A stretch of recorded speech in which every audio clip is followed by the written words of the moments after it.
Di sini kami dari kelompok 9 akan mempresentasikan salah satu materi dalam mata kuliah teori akuntansi, yaitu teori agensi. Kelompok kami itu beranggotakan saya sendiri, Ujang Sugi, dan Rifki Muhammad Mujaki. Langsung aja ke pembahasannya. Pengertian teori agensi yaitu merupakan salah satu teori yang muncul dalam pengembangan riset akuntansi yang merupakan modifikasi dan perkembangan model akuntansi keuangan dengan menambahkan aspek perilaku manusia dalam model ekonomi. Menurut Jensen McCling pada tahun 1976 mendefinisikan agensi McCling cost sebagai jumlah dari biaya yang dikeluarkan prinsipal untuk melakukan pengawasan terhadap agen. Selanjutnya, teori agensi merupakan basis teori yang mendasari praktek bisnis perusahaan yang digunakan selama ini.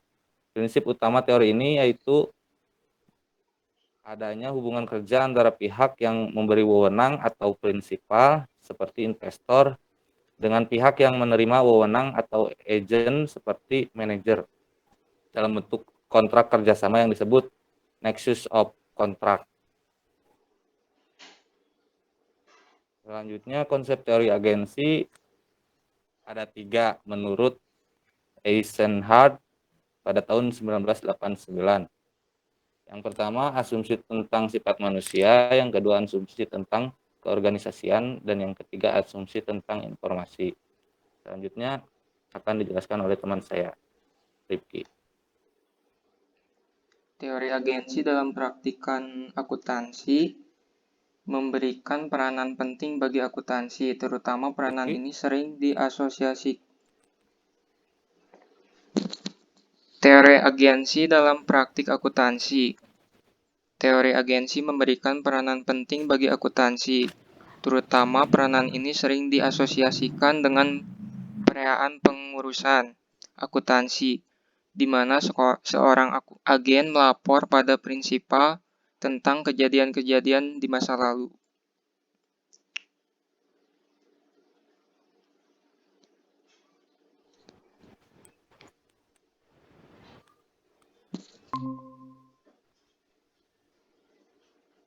Lanjut, Gi.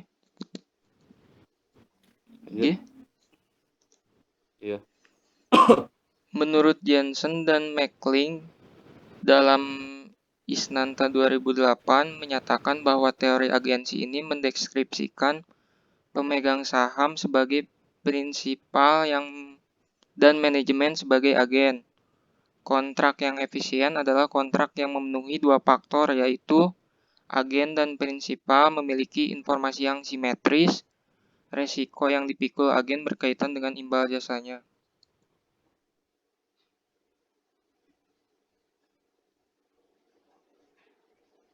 Mungkin sekian presentasi dari kelompok kami. Apabila ada yang mau ditanyakan, silahkan. Izin bertanya. Boleh. Itu tadi yang terakhir kan ada agen dan gimana sih Teh? Yang harus memiliki informasi yang simetris. Nah, yang dimaksud informasi yang simetris itu yang kayak gimana? Coba jelaskan. Informasi yang simetris ya? Iya.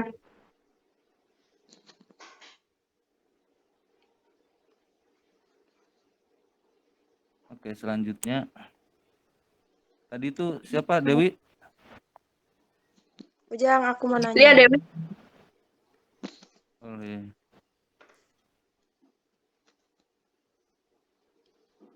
Mangga. Depi, sok Depi. Apakah ada permasalahan yang disebabkan karena ada? Ya ini lagi dibacain, Ujang lagi ngomong. Iya. Apakah ada permasalahan yang disebabkan karena adanya kesulitan prinsipal untuk memonitor dan melakukan kontrol terhadap tindakan agen? Apakah itu ada permasalahan atau enggak? Oke. Kasih. Depi ya.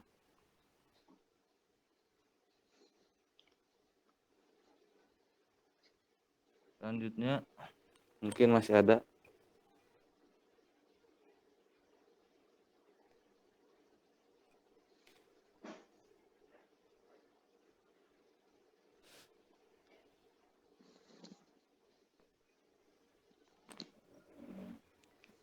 Izin bertanya, Ujang.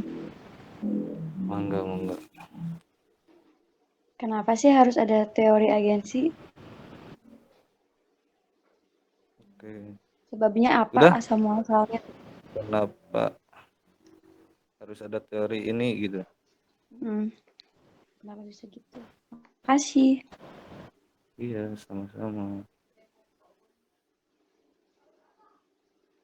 Mungkin untuk pertanyaan 3 dulu aja ya, biar langsung dijawab gitu. Untuk pertanyaan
untuk pertanyaan Depi, Rifki akan menjawabnya. Pertanyaan Depi, apakah ada permasalahan yang disebabkan karena adanya kesulitan prinsipal untuk memonitor dan melakukan kontrol terhadap tindakan agen? Jawabannya itu ada permasalahan yang disebabkan karena adanya kesulitan prinsipal untuk memonitor dan melakukan kontrol terhadap tindakan agen tersebut. Yang pertama, permasalahan moral hajat. Permasalahan moral hajat tersebut permasalahan yang muncul jika agen tidak melaksanakan hal-hal yang telah disepakati bersama dalam kontrak kerja. Terus ada permasalahan adverse selection. Adverse selection ini suatu keadaan di mana prinsipal tidak dapat mengetahui apakah suatu keputusan yang diambil oleh agen benar-benar didasarkan atas informasi yang telah diperolehnya atau terjadi sebagai sebuah kelalaian dalam tugas. Gitu, Depi. Makasih, Rifki. Sama-sama.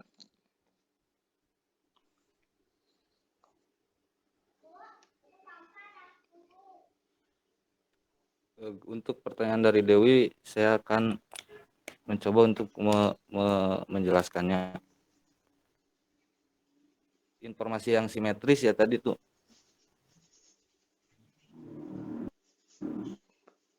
Ya. Menurut pemahaman saya, informasi yang simetris yaitu informasi yang sama antara prinsipal dan agent. Sama itu, jadi gak ada kalau di prinsipal A ya berarti di agent A gitu. Kalau informasi yang diterima oleh investor, misalkan laporan keuangannya segini, berarti laporan keuangan dari manajer juga harus sama gitu, segini. Jadi gak ada yang menyimpang gitu. Kalau menurut yang saya baca di sini gitu.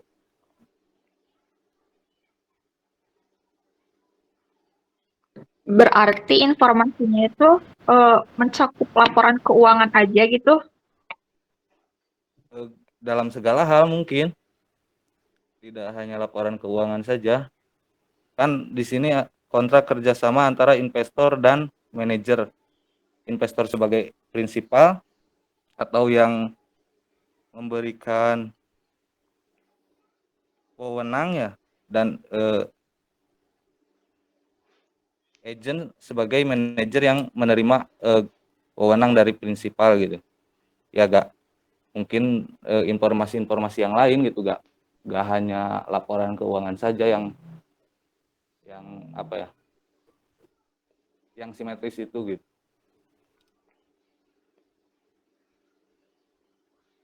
Oke, bisa dipahami. Terima kasih. Oke, sama-sama.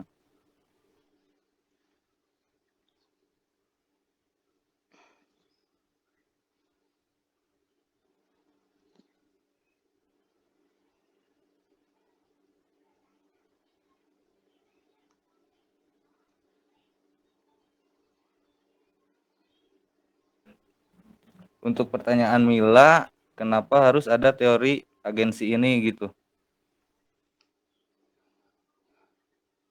Halo. Iya, Ujang. Iya. Karena di sini teori agensi mengasumsikan bahwa semua individu bertindak atas kepentingan mereka sendiri, antara pemegang saham dan atau investor dan manajer gitu. Pemegang saham sebagai prinsipal diasumsikan hanya tertarik kepada hasil keuangan yang bertambah atau peningkatan investasi di perusahaan. Sedangkan para agen diasumsikan menerima kepuasan berupa kompensasi gaji atau keuangan dan syarat-syarat yang menyertai dalam hubungan kontrak kerja tersebut. Karena perbedaan kepentingan ini, masing-masing pihak berusaha untuk memperbesar keuntungan bagi diri sendiri. Prinsipal menginginkan pengembalian yang semaksimal mungkin dan secepatnya atas investasi yang salah satunya seperti kenaikan porsi dividen dari tiap saham yang dimiliki. Sedangkan agen menginginkan kepentingan diakomodir dengan pemberian kompensasi, bonus, intensif atau rem yang lainnya gitu. Nah, karena atas dasar itu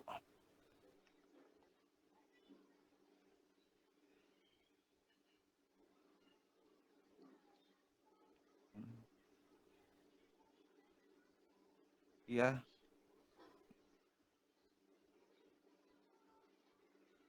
memperbesar. Prinsipal menilai prestasi agen berdasarkan kemampuannya memperbesar laba untuk dialokasikan pada pembagian dividen. Makin tinggi laba, makin tinggi pula harga saham dan dividen. Maka agen dianggap berhasil atau memiliki kinerja yang baik sehingga layak mendapat intensif yang tinggi. Sebaliknya, agen pun harus memenuhi tuntutan yang diinginkan prinsipal agar mendapat kompensasi yang tinggi. Sehingga bila tidak ada pengawasan yang memadai, maka agen dapat memainkan beberapa kondisi perusahaan seolah-olah target tercapai. Jadi seolah-olah ada permainan gitu. Permainan tersebut bisa atas prakarsa dari prinsipal atau inisiatif agensi sendiri gitu. Ya, itu karena ada perbedaan tujuan dari kedua ini, prinsipal dengan agen gitu ya. Sangat jelas, Ujang. Terima kasih. Iya, sama-sama Mila.